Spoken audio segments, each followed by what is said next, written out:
Alright, so for this one, I saved some time and already drew it up here.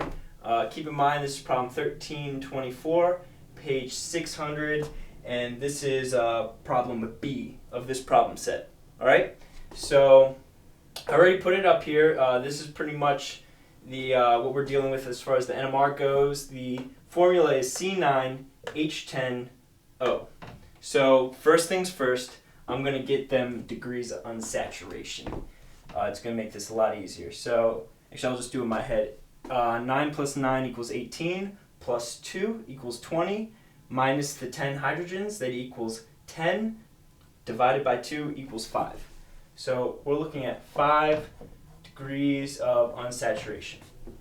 Alright, so that's a lot. And with 5, and this big jumble of a bunch of peaks over here, I'm already going to assume that we definitely have an aromatic ring in here, a little benzyl group. But let's slow down for a second and look, because in this problem it actually doesn't integrate how many hydrogens there are for you. So you have to actually use the little spacing to decide what the integration over each of these peaks is. So that could be a little difficult. I'm not even going to draw it on here because you won't be able to see anything on this. So try to look in your book, and let's see. So I'm going to assume that this peak over here, if you look, that is a really small kind of integration line, not even a whole unit, it looks like. And since we're only dealing with 10, judging by the other sizes, I'm going to count that as 1 hydrogen. So if I count this as 1 hydrogen, then I can look over at these two over here, and each of these looks like it integrates to twice as much as this.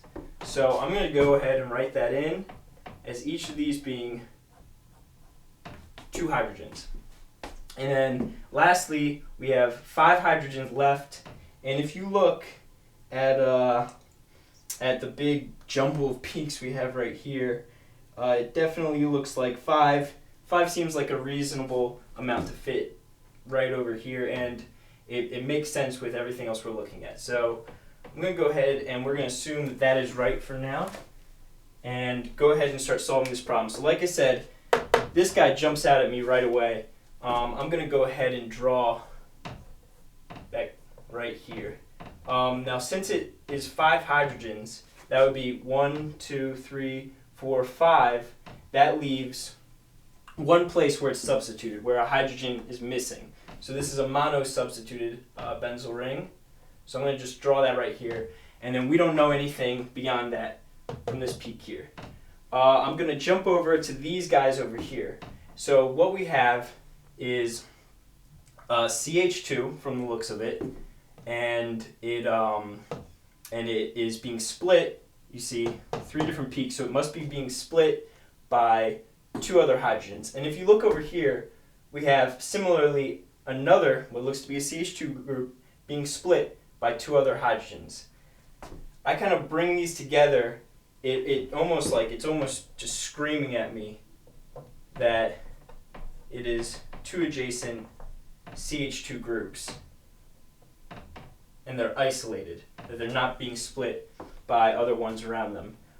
So I'm going to assume that that's the case for now. So we're dealing with this right here, these parts here. Let me jump over to this hydrogen. So this hydrogen is over kind of at a chemical shift of 10.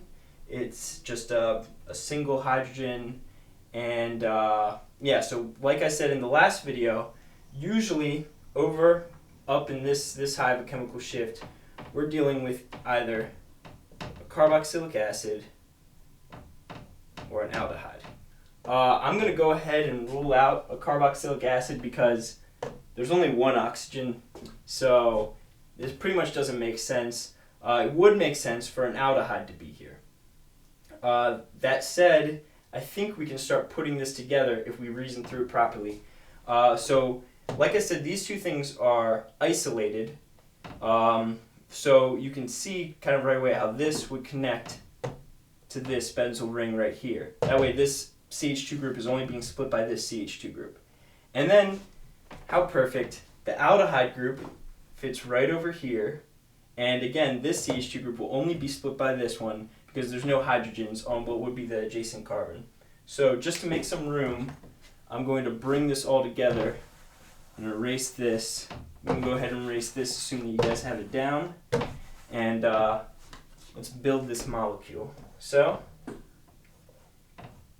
oh yeah, and I should just say that this is all fitting so far because we have 5 degrees of unsaturation. The aldehyde takes care of 1. The benzyl ring takes care of 4. We counted for the oxygen, and we go ahead and draw these. There's 2 CH2 groups and your aldehyde group. These are here, your aldehydes right here, benzyl groups right here. Degrees of unsaturation makes sense, so it looks like I solved another one. So yeah, we're good.